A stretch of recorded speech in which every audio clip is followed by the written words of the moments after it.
Bonjour à toutes et à tous et bienvenue dans ce nouveau Pitch Day des rencontres digitales IREF. Aujourd'hui, nous allons découvrir un métier de niche au cœur des enjeux de développement des entreprises, le coaching d'affaires. Dans un environnement économique toujours plus exigeant, les dirigeants de TPE et de PME ont besoin d'un accompagnement à la fois stratégique, opérationnel et humain pour développer leurs activités, prendre du recul et relever les défis auxquels ils sont confrontés. Et pour en parler, j'ai le plaisir de recevoir François Potier, cofondateur du Centre national du coaching. Bonjour François et merci beaucoup d'être avec nous aujourd'hui. Bonjour Elsa, merci pour l'invitation. Avec plaisir. Alors, pour commencer, François, est-ce que vous pouvez rapidement nous présenter le Centre national du coaching en quelques mots? Écoutez, le Centre national du coaching, c'est un réseau de coachs partenaires qui sont des coachs d'affaires et où nous accompagnons des dirigeants de TPE, PME. On accompagne des dirigeants qui ont des structures entre 5 et une cinquantaine de collaborateurs et on accompagne ces dirigeants pour leur permettre de mieux associer à la fois l'épanouissement du dirigeant et la performance de leur entreprise. Et le réseau est présent sur l'ensemble du territoire français. Génial. Alors maintenant, bien sûr, on veut tout savoir sur le Centre national du coaching. Déjà, comment l'aventure a démarré? Comment vous avez eu, comment est née l'enseigne? Alors aujourd'hui, le Centre national du coaching, nous l'avons créé il y a 9 ans à peu près, et c'est vraiment la rencontre avec 3 coachs d'affaires, avec mes amis et associés Georges et Christian, où effectivement on a fait le constat qu'il y avait vraiment 2 besoins. À la fois le premier, le besoin et besoin grandissant des dirigeants de TPE, PME de se faire accompagner. Et puis parallèlement à ça, effectivement, des quatre dirigeants, chefs d'entreprise qui souhaitaient se mettre au coaching d'affaires et pouvoir effectivement bénéficier à la fois d'une formation, d'un accompagnement, d'une supervision pour pouvoir accompagner avec succès et développer avec succès leur affaire d'activité de coach d'affaires. Et pourquoi ce besoin, il est aujourd'hui si important justement de la part des dirigeants? Aujourd'hui, nous, ce qu'on peut constater à travers la rencontre de l'ensemble de ces dirigeants, c'est que aujourd'hui, tout va de plus en plus vite. Puis en même temps, le dirigeant, il a souvent conscience qu'il a une seule casquette, qui est son expertise métier, mais il a également une deuxième casquette, qui est celle effectivement de chef d'entreprise. Et sur ce sujet-là, il y a une multitude de besoins, d'envies et d'attentes d'accompagnement pour permettre effectivement d'accompagner ces dirigeants à la fois. Donc, nous, on ne va pas du tout les accompagner sur cette expertise métier, mais bien sur cette casquette de chef d'entreprise. Ouais. Et vous dites aujourd'hui, votre mission, c'est d'associer justement l'épanouissement du dirigeant, la performance de son entreprise. Comment est-ce que vous concrétisez cette ambition au quotidien? Comment ça se passe?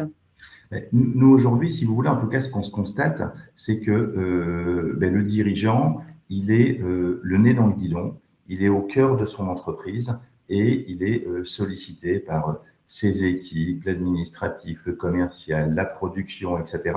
Et il a un emploi du temps qui est plus que dense et avec un équilibre de vie qui est plus forcément au rendez-vous. Et dans le cadre de notre accompagnement, on vient effectivement aussi travailler sur cette partie-là pour que le dirigeant puisse retrouver effectivement un équilibre de vie, si c'est en tous les cas son souhait et ses envies.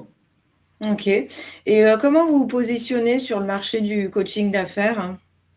Aujourd'hui, si vous voulez, sur le marché du coaching d'affaires, il existe une multitude de coaching et d'accompagnement. Nous, on se positionne vraiment sur une niche qui est la niche du coaching d'affaires, où on vient accompagner de manière spécifique les dirigeants de TPE, PME et leurs équipes. Ça veut dire que tout ce qui va être ce qu'on va appeler l'accompagnement, ce qui va être l'accompagnement professionnel à destination des quatre dirigeants dans les structures grands comptes, ça c'est quelque chose que l'on ne fait pas. On est vraiment focus sur les dirigeants de TPE, PME et que l'on vient accompagner de manière vraiment très 360 degrés sur l'ensemble des domaines de l'entreprise. Donc, ce qui fait que nous avons créé une méthode qu'on appelle la méthode des 8 domaines et qui permet effectivement, à travers cette méthode, de pouvoir accompagner le dirigeant, ses équipes, son entreprise de manière très transversale sur l'ensemble des domaines. Ce qui fait qu'on peut être amené à accompagner le dirigeant sur son développement personnel, et c'est ce qu'on a appelé le moi chef d'entreprise, l'accompagner sur toute cette partie construction de projet, vision d'entreprise. Ça, c'est souvent un sujet qui est récurrent, auquel le dirigeant passe pas forcément. Son projet, sa vision, il l'a peut-être dans la tête et pas forcément toujours. Et donc, l'idée, effectivement, c'est de pouvoir de l'accompagner, l'aider à pouvoir effectivement construire et formaliser et puis engager ses équipes autour de son projet. Il y a toute la partie aussi pilotage, tout ce qui est pilotage d'entreprise, tout ce qui est tableau de bord, indicateurs de performance, etc. Aujourd'hui, on peut être très surpris, mais des structures qui font 1 million, 2, 3, 4, 5 millions d'euros de chiffre d'affaires, parfois sur toute cette partie tableau de bord, pilotage, indicateurs de performance, il y a souvent des manquements et on peut être effectivement Oui, tout à fait. en effet miroir auprès du dirigeant. On a toute la partie sur la partie accompagnement d'équipe, organisation, marketing, développement des ventes. Donc, ce qui fait que notre approche, en tout cas l'approche du coach, elle est vraiment généraliste. Ça veut dire qu'on n'est pas expert dans un domaine, mais vraiment on vient auprès du dirigeant de l'accompagner sur l'ensemble des domaines de l'entreprise. Donc, ce qui fait que l'accompagnement qu'on propose vis-à-vis des dirigeants qu'on accompagne, c'est vraiment un coaching qui est très opérationnel et sur lequel qui peut à un moment donné être aussi stratégique. Mais si on devait le résumer, j'allais dire dans nos accompagnements, on a 80% d'opérationnel et puis 20% de stratégique, et toujours avec une volonté d'être très focus, très opérationnel et très focus sur les résultats. Ok, très intéressant. Donc là, concrètement, le métier de coach au quotidien, enfin de coach d'affaires au quotidien, ça va être quoi au sein du réseau? Vous pourriez reformuler la question, Elsa, s'il vous plaît? Oui, concrètement, en fait, son métier au quotidien, c'est quoi? Alors, le métier du coach d'affaires, il va se répartir allez, on va dire 3 grandes activités. En tout cas, lorsque le coach va démarrer, en tous les cas, il va y avoir un fort accès sur le développement commercial. Aller à la rencontre de dirigeants de TPE, avoir de l'impact, donner envie pour générer ce qu'on va appeler le premier rendez-vous qu'on appelle une séance découverte, dans lequel on va apprendre effectivement à plus se connaître et puis à l'issue de cet entretien de définir si effectivement on avait mutuellement envie de démarrer une collaboration et un accompagnement ensemble. Et puis après, au-delà de 2 ans, le trépied sur lequel l'activité du coach va reposer, c'est tout ce qui va être la partie qu'on va appeler production, l'accompagnement de dirigeants de TPE, PME, toujours un fil rouge de développement commercial, de continuer de rencontrer des dirigeants de TPE, PME, donner de l'envie et pour qu'effectivement on puisse avoir régulièrement des nouveaux dirigeants à accompagner. Et puis le dernier point qui va représenter 10-20% de l'activité du coach, ça va être effectivement la gestion de son entreprise et puis son développement personnel, la continuité, parce qu'on apprend en tant que coach d'affaires et en tant que coach en général, on apprend et on continue de se former tout au long de notre vie. Donc, ce qui est intéressant en tous les cas par rapport à cette activité, c'est que ça permet de la pratiquer, j'allais dire quelque part, partout où on est, et puis en même temps d'organiser son temps comme on le souhaite. Il y a par exemple une nouvelle coach là qu'on a recrutée, Raphaël, sur Nancy. Et puis aussi, elle a eu une petite fille et ça lui permet aussi de pouvoir gérer son temps et d'orchestrer tout ça et de pouvoir ou la déposer à l'école ou aller chercher à l'école.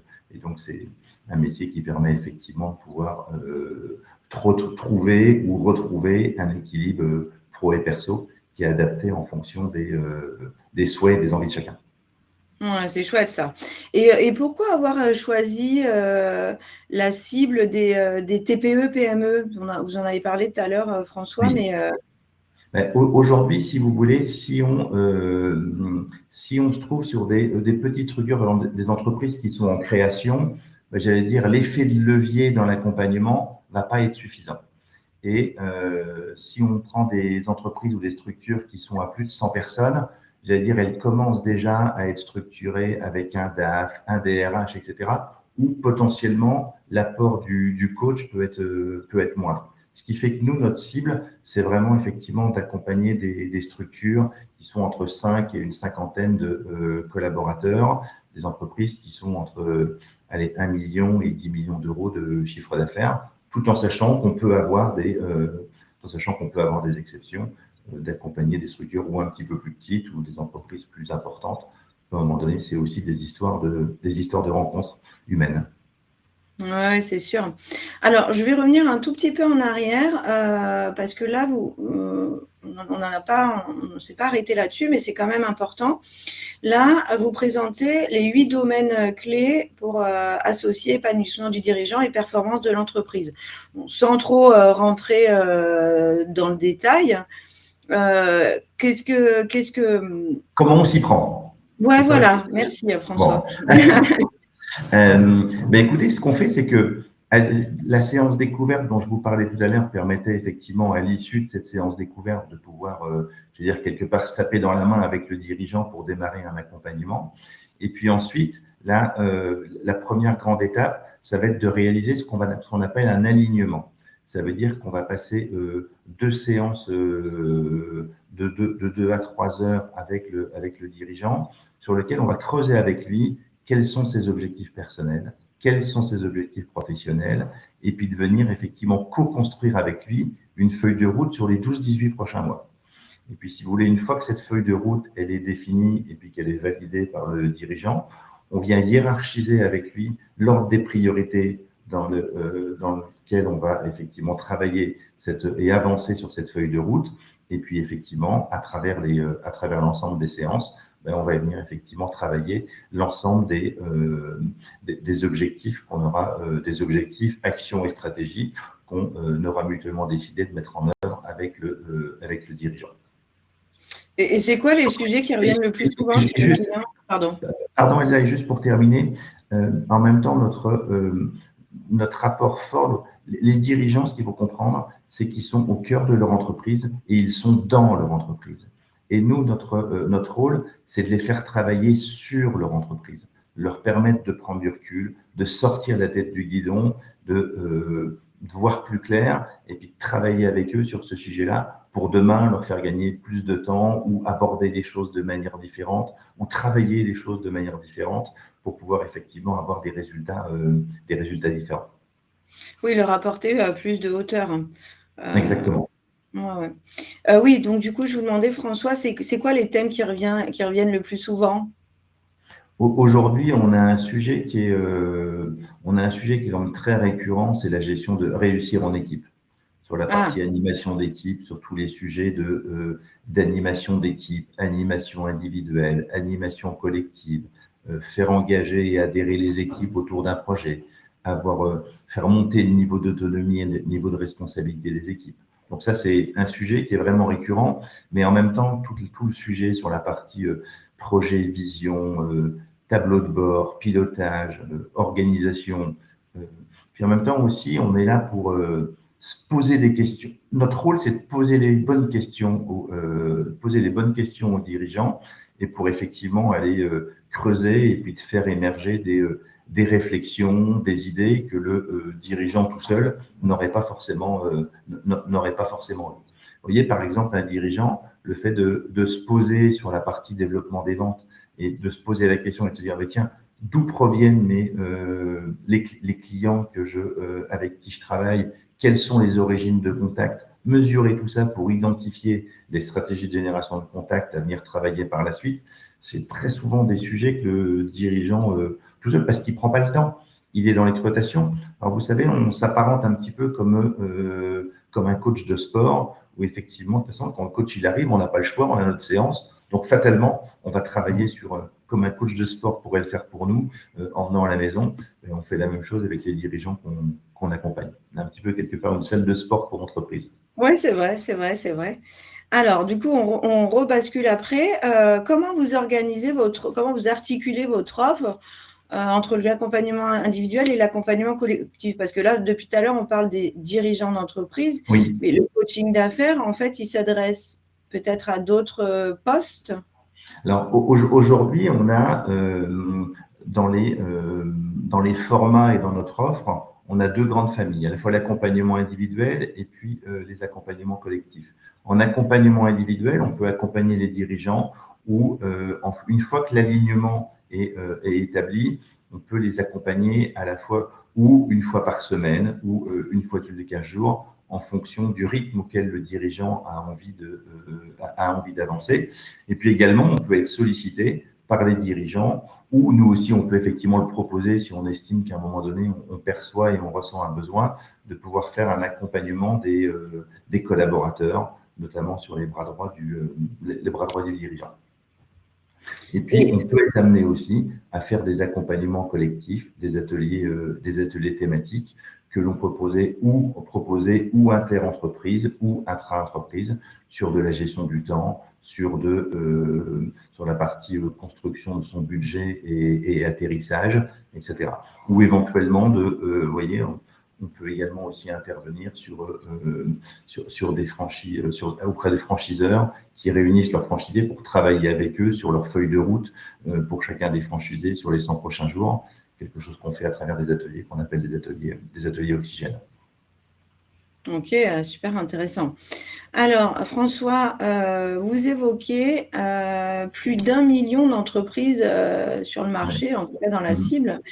Bon, ça veut dire que du coup, il y a encore beaucoup de choses à faire et de belles opportunités à venir pour les futurs partenaires. Exactement. Il y a beaucoup d'opportunités. Aujourd'hui, le métier de dirigeant devient de plus en plus exigeant. Tout va de plus en plus vite. Et puis, ce qui est important de comprendre, c'est que le dirigeant, il est seul. Ça veut dire qu'il a, à un moment donné, il peut être amené à avoir des problématiques ou des choix à faire ou des orientations à prendre. Et en parler à son conjoint, l'entreprise est déjà suffisamment présente dans l'entreprise. En parler à son équipe, c'est compliqué. Et de pouvoir avoir quelque part son coach auprès de qui il peut se confier et de parler de tous les sujets, effectivement, ça l'aide particulièrement bien. Et pourquoi le marché du coaching, il connaît une telle croissance en ce moment? C'est vrai que quand on s'est lancé sur l'activité de coach d'affaires, en tout cas pour ma part, il y a une quinzaine d'années, le dirigeant avait plutôt tendance à dire mais tu me coaches, tu m'accompagnes, mais tu le dis pas. On avait plutôt ce côté un petit peu confidentialité, alors qu'aujourd'hui ça j'allais dire, démocratise de plus en plus et le dirigeant est plutôt fier de se dire moi je me fais accompagner. Ah ouais, non, c'est sûr. C'est sûr, c'est sûr. Et vous expliquez aussi que bon, le coach, il peut choisir ses clients, son rythme de travail, c'est ce que vous disiez tout à l'heure, équilibre pro-perso, organiser son équilibre de vie. Bon. Oui. Est-ce que c'est aussi un élément, bon, j'imagine, qui séduit énormément de personnes qui rejoignent votre réseau, hein? Ouais. Aujourd'hui, évidemment, ce qui est important de bien percevoir, c'est que les dirigeants qu'on accompagne, il y a vraiment un vrai besoin. Et nous, ce qu'on cherche, ce n'est pas des dirigeants qui ont un besoin, on cherche des dirigeants qui en ont envie, qui ont cette capacité d'écoute, cette capacité de remise en cause, cette capacité à vouloir progresser. Et j'allais dire, c'est tout l'enjeu des coachs qui nous rejoignent, parce qu'effectivement, c'est de travailler sur d'aller effectivement trouver des dirigeants qui sont uniquement dans le besoin, mais surtout qui ont envie de se faire accompagner. Oui, c'est sûr, pardon, François, que le coaching ne peut être qu'efficace que si la personne, elle est prête à le suivre. Vous savez, un dirigeant qui est dans le « je sais », on n'y va pas. On sait que ça ne fonctionnera pas. Par contre, un dirigeant qui est à l'écoute, qui a envie de se remettre en cause, qui a envie de faire les choses de manière différente, effectivement, c'est avec ce type effectivement de posture qu'on arrive à obtenir les meilleurs résultats dans nos accompagnements. Ok. Quel type de profil vous recherchez quel genre de personne? Qu'est-ce qu'il faut avoir comme qualité pour vraiment s'épanouir au sein du Centre national du coaching? Déjà, en premier point, on regarde l'expérience du candidat. Est-ce que le candidat a été amené dans sa vie professionnelle, j'allais dire actuelle ou précédente, à accompagner des équipes, à avoir à gérer des budgets, des projets, etc. C'est vraiment le premier socle. Aujourd'hui, c'est important de comprendre que c'est difficile d'accompagner des dirigeants sur la partie managériale si on n'a jamais animé si on n'a jamais animé des équipes. Donc ça, c'est vraiment le prérequis. Et puis, effectivement, c'est avoir des futurs coachs ou des candidats qui ont effectivement qui sont dans l'écoute active, qui aiment faire grandir, qui ont un côté altruiste, qui ont envie de faire progresser et de faire grandir les autres, et puis en même temps qui sont très orientés action et résultat. Et puis en même temps, ce qui est important aussi, c'est que ces futurs coachs aient envie de devenir entrepreneurs. C'est vraiment quelque chose qui doit palpiter fort à l'intérieur. Et on a souvent des candidats qui nous disent, voilà, mon entrepreneuriat, j'y pense depuis longtemps, etc. Aujourd'hui, j'ai une quarantaine d'années, cinquantaine d'années. Voilà, je pense que c'est le bon moment. J'en ai marre de travailler dans la structure dans laquelle je travaille. C'est beaucoup de reporting, plus forcément aligné sur les valeurs, l'état d'esprit, etc. Et puis, c'est dans ce genre, effectivement, de moments de vie que les candidats franchissent le pas pour devenir coach d'affaires et nous rejoindre.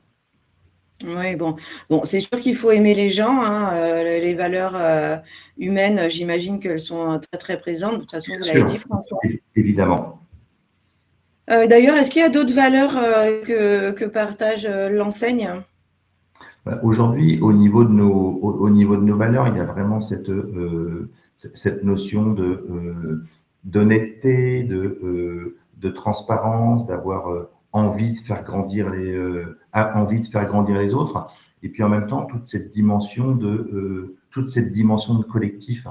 Ça veut dire qu'aujourd'hui, la force de notre réseau, c'est effectivement le partage au sein de la communauté. Ça veut dire que c'est pas une somme d'individualité, mais c'est vraiment mutuellement, on vient partager, échanger sur nos succès, nos difficultés, pour pouvoir mutuellement s'entraider. Et on le sait que le démarrage pour un coach d'affaires, ça nécessite effectivement beaucoup de travail au départ, beaucoup d'efforts, et la communauté s'entraide pour permettre de faciliter le démarrage de chacun. Vous voyez, par exemple, pour Raphaël, qui a ouvert un cabinet de coaching sur Nancy, il y a effectivement toute cette phase de supervision pour pouvoir de formation initiale et puis de supervision pour pouvoir l'accompagner dans son démarrage.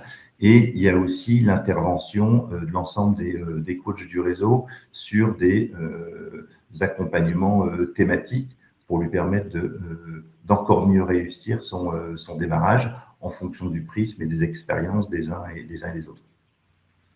Bon, il y a quand même aussi il y a une part de commercial, en fait, parce qu'il faut aller chercher. Bien sûr, oui, tout à fait. Donc ça, c'est un sujet qui est ô combien important et sur lequel on est très vigilant dans le cadre de notre processus de recrutement. Parce qu'effectivement, ça nous arrive d'avoir des candidats et puis même des coachs qui sont des anciens DRH, qui sont des anciens DG d'entreprise et pour lequel la partie commerciale n'a pas forcément été pratiquée. Donc, c'est quelque chose sur lequel on vient effectivement accompagner dans le cadre de notre formation initiale, dans le cadre de la supervision, pour pouvoir permettre effectivement d'accompagner le mieux possible et de faire réussir les coachs qui nous rejoignent. Bon, on est d'accord qu'il ne faut pas être ce coach ou déjà pour… Pas du tout. Voilà. Et par contre, est-ce qu'il faut être issu obligatoirement des ressources humaines? Non, pas forcément. Pas du tout, absolument pas. On a des coachs, en tout cas des candidats ou des coachs qui viennent effectivement de tous horizons. On a à la fois des anciens DG d'entreprise, on a à la fois des gens qui étaient dans des comités exécutifs, on a des DRH, on a des des anciens responsables de site. Donc très divers et très variés dans les profils. Vraiment le tronc commun, c'est vraiment cette expérience d'avoir animé des équipes, géré des budgets, et puis effectivement avoir envie, à travers l'expérience qu'on a pu avoir, effectivement de partager cette expérience auprès de dirigeants de TPE, PME, aimer les gens et transmettre, accompagner et faire grandir. Oui. Bon, évidemment, on recherche des profils opérationnels, 100%, et pas d'investisseurs. Ça ne sert à rien. La personne, c'est elle qui va être coach. Exactement, exactement. Et du coup, on démarre tout seul ou est-ce qu'on peut démarrer à deux? Aujourd'hui, j'allais dire la majorité des expériences qu'on a eues jusqu'à présent étaient plutôt des coachs qui ont démarré seuls. Mais à un moment donné, on a eu quelques rencontres avec des couples qui souhaitaient effectivement de démarrer à deux. Ça n'a pas été jusqu'au bout, mais en tous les cas, ce serait quelque chose qui pourrait s'imaginer en tous les cas, avec peut-être quelqu'un qui va plus cette activité de coaching et puis l'autre qui soit peut-être plus sur une partie back-office ou en tout cas sur une partie de business developer. C'est quelque chose qui pourrait s'envisager. Et bon, si on veut résumer, François, qu'est-ce qui fait un bon ambassadeur du Centre national du coaching? Aujourd'hui, c'est d'avoir de l'impact auprès des dirigeants de TPE, PME, et puis de prendre du plaisir dans son métier et son activité, et puis de faire réussir les dirigeants qu'on accompagne. Vous savez, aujourd'hui, quand ça nous arrive d'accompagner des dirigeants qui prennent très peu de vacances, etc., et qui, au moment de partir en vacances ou quand ils sont en vacances, font une photo sur le tarmac de l'avion et qu'envoient un petit selfie à leur coach et qui leur disent « Merci coach pour tout ce que tu nous apportes, c'est aussi grâce à toi là où on en est. On a l'impression d'avoir fait avec toi plus en 1 an qu'en 10 ans. » Voilà, pour nous, c'est la meilleure des Oui. C'est la meilleure des récompenses. Et c'est quelque chose qui nous arrive vraiment qui nous arrive vraiment très fréquemment. Bah oui, parce que vous devez tisser des liens très particuliers de confiance déjà. Exactement. Et puis vous savez, on a à la fois un niveau de confiance qui est très fort et qui très souvent aussi déborde uniquement de la partie pro. Parce que la partie pro et perso sont aussi mêlées et la vie n'est pas linéaire, c'est pas un long fleuve tranquille et à un moment donné, on peut être aussi le confident du dirigeant sur des sujets plus personnels qui peuvent le toucher. Donc, bien sûr. Ouais, c'est sûr. Alors, François, en termes d'accompagnement et de formation, qu'est-ce que vous proposez, vous, au sein du Centre national du coaching, pour les nouveaux partenaires avant, pendant et après leur lancement? Alors, quand on vient, en tout cas, c'est un sujet sur lequel on accorde énormément d'importance. Et en tout cas, lorsque mutuellement on a décidé de signer le contrat de partenariat ensemble, qui est d'une durée de 4 ans, on a une formation initiale de 5 jours, qui est à la fois en présentiel, où on a 2 jours sur Paris et puis 6 demi-journées à distance, où effectivement on vient aborder toute une dimension, devenir coach, et puis comment accompagner le dirigeant sur l'ensemble des domaines de l'entreprise qu'on a pu aborder tout à l'heure. Donc il y a vraiment cette formation initiale qui est volontairement courte pour permettre au coach d'être rapidement, comprendre l'ensemble des enjeux du métier, et puis ensuite qu'on vient effectivement coupler avec une supervision dont on parlera tout à l'heure. Puis après, il y a l'ensemble des outils de la méthode, donc la méthode des 8 domaines dont on a parlé, puis une bibliothèque, où aujourd'hui on a des outils et des supports, on a un peu plus d'une bibliothèque d'un peu plus de 1500 documents, qui permet effectivement au coach, donc l'important c'est pas la quantité, mais c'est surtout de se dire j'ai besoin de l'outil au bon moment, Et donc, c'est cette bibliothèque aussi qui est régulièrement mise à jour, à la fois par les cofondateurs, à la fois par les coachs du réseau, et pour bénéficier effectivement des mises à jour, de l'actualisation. Aujourd'hui, avec l'IA, on a revu aussi beaucoup de notre manière notre approche, notre travail, etc., pour permettre, comme c'est quelque chose qu'on vient remettre à jour de manière très régulière. Et puis, une fois que le coach a fait cette formation initiale, il y a effectivement un des cofondateurs qui vient superviser le nouveau coach à raison d'une séance par semaine. Et c'est un accompagnement, c'est une supervision qui permet à la fois de revisiter et de revoir ce qui a été vu pendant la formation, et puis en même temps d'accompagner le coach, notamment au démarrage, sur toute la mise en œuvre de ces stratégies de génération de contact. Ok. Donc, sur toute cette partie, et puis en même temps, donc c'est une heure par semaine, mais en même temps qui va bien au-delà, puisque lorsque le coach vient faire ses premiers rendez-vous de séance découverte avec le dirigeant, c'est effectivement de pouvoir écouter avec lui écouter les enregistrements de ces séances découvertes, où au préalable, on a demandé l'autorisation au dirigeant d'enregistrer, et qui permet effectivement de débriefer avec le coach son approche, la manière de faire, qu'est-ce qui a été bien fait, qu'est-ce qui n'a pas été bien fait, qu'est-ce qui pourrait être amélioré, pour permettre effectivement à ce que le coach puisse progresser rapidement. Ou si vous voulez, nous, notre timing, en tous les cas, qui est préconisé en tous les cas, que l'on partage avec les coachs, c'est de se dire, à l'issue de la formation, c'est de signer son premier client et le premier dirigeant dans les 3 mois suivant la formation. Et donc, si vous voulez, c'est tout le travail de supervision qu'on va faire, et puis en même temps avec l'appui de l'ensemble de la communauté pour pouvoir permettre effectivement de remplir cet objectif. Ok. Et puis ensuite, on a toute la partie vie du réseau, où effectivement, toutes les semaines, tous les lundis matins, entre 8h30 et 9h30, on a un webinaire tous ensemble, où on vient effectivement, avec les coachs, construire notre planning annuel sur l'ensemble des thématiques que les coachs souhaitent aborder. Donc, à la fois, c'est sur des thématiques spécifiques ou éventuellement qui sont animées par ou les cofondateurs ou les coachs ou éventuellement des intervenants extérieurs. Et puis, on a également 4 séminaires à l'année où effectivement, on vient se rencontrer pour effectivement partager des expériences, aborder des nouvelles thématiques, identifier des nouveaux projets ensemble qu'on vient mettre en œuvre. Voilà, parce que le risque, si vous voulez, c'est que quand on devient coach d'affaires, c'est d'avoir été, pendant son activité professionnelle précédente, au cœur des équipes, et puis du jour au lendemain, de se retrouver quelque part tout seul au coin de la rue. Et donc, l'idée, c'est qu'à travers, effectivement, cette vie du réseau, c'est effectivement de pouvoir permettre de garder le contact avec des pairs, avec d'autres, pour pouvoir, effectivement, continuer de progresser, de challenger ensemble. Ah ouais.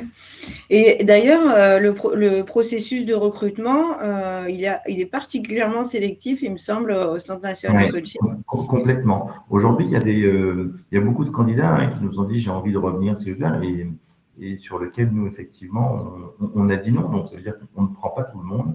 Notre processus de recrutement est exigeant et sur lequel, notamment, effectivement, dès le départ, il y a effectivement en tout cas, si pour ceux qui nous regardent, ça les intéresse, effectivement, qu'ils puissent prendre contact avec nous. Et puis, on va faire, j'allais dire, plusieurs visios ensemble pour permettre effectivement d'approfondir les envies, les besoins et puis le projet du candidat. Avant de proposer le Centre national du coaching, c'est bien comprendre quel est le projet et les envies du candidat. Et puis, lorsqu'on a bien avancé sur ces sujets-là, on accompagne aussi dans la préparation le candidat à travailler sur son business plan. Et puis, quand tout ça est bien aligné, effectivement, on a un rendez-vous de 3 heures sur Paris ensemble, où effectivement, on vient à la fois challenger le dossier de candidature du candidat, on vient en même temps faire débriefer le profil de personnalité du candidat, où on est venu définir un profil type pour nous ce qui était un bon coach d'affaires. Et puis, en fonction du profil de personnalité du candidat, mais effectivement, c'est de mettre en évidence les points qui sont alignés, mais surtout les points qui sont où il y a éventuellement des écarts pour effectivement les creuser et pour s'assurer que mutuellement on ne se trompe pas. Et puis à travers ce rendez-vous de 3 heures, c'est aussi de, j'allais dire, lever le capot et puis de montrer un petit peu plus en détail les outils, la méthode, l'approche, etc. Et puis à l'issue, on vient remettre le document précontractuel et puis le contrat de partenariat. Ok. Et quel investissement il faut prévoir pour démarrer l'aventure?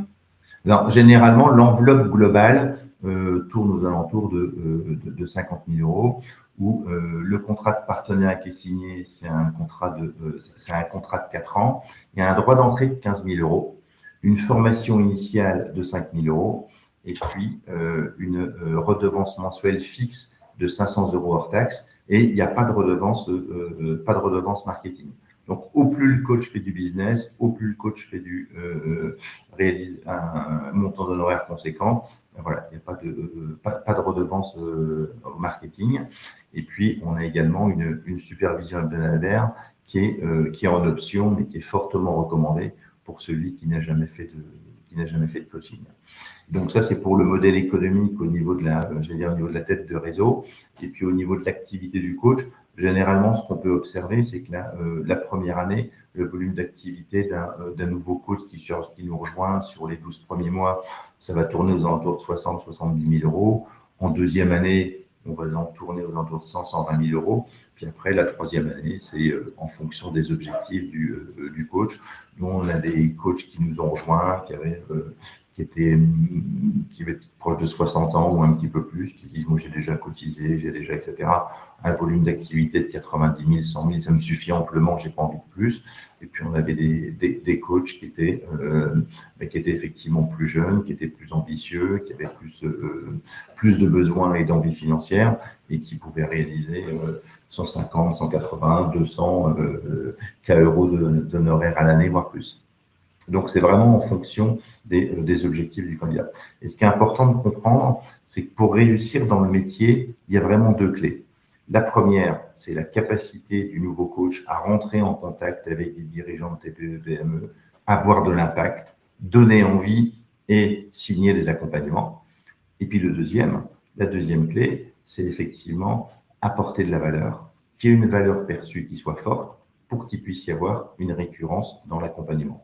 Aujourd'hui, au niveau de l'accompagnement des dirigeants, on signe des contrats d'accompagnement de 12 mois. La moyenne réseau de nos accompagnements est de 18 mois, mais on a une multitude d'exceptions où on peut avoir des accompagnements qui durent 2 ans, 3 ans, 5 ans, voire 10 ans parfois, où effectivement, les entreprises qu'on accompagne, il y a 3-4 collaborateurs, 5 collaborateurs, et puis l'entreprise, elle grossit, elle grandit, et puis les problématiques du dirigeant et de l'entreprise, elles évoluent en fonction de leur développement. Et puis donc on peut rester effectivement dans le projet à travers ce type d'accompagnement. Ouais.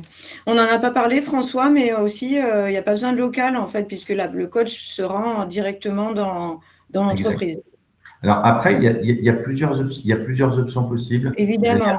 La majorité des coachs voire même la totalité des coachs aujourd'hui, ont leur bureau dans leur résidence principale, mais on pourrait très bien imaginer aussi d'avoir son bureau dans un espace de coworking ou éventuellement dans un bureau dédié. Mais effectivement, aujourd'hui, nos accompagnements, on les réalise majoritairement en présentiel. Puis parfois, on peut être amené aussi à alterner du présentiel et puis du distanciel en visio. Ça fonctionne aussi très bien. Et puis, il y a aussi des coachs qu'on connaît qui font 100% de distanciel.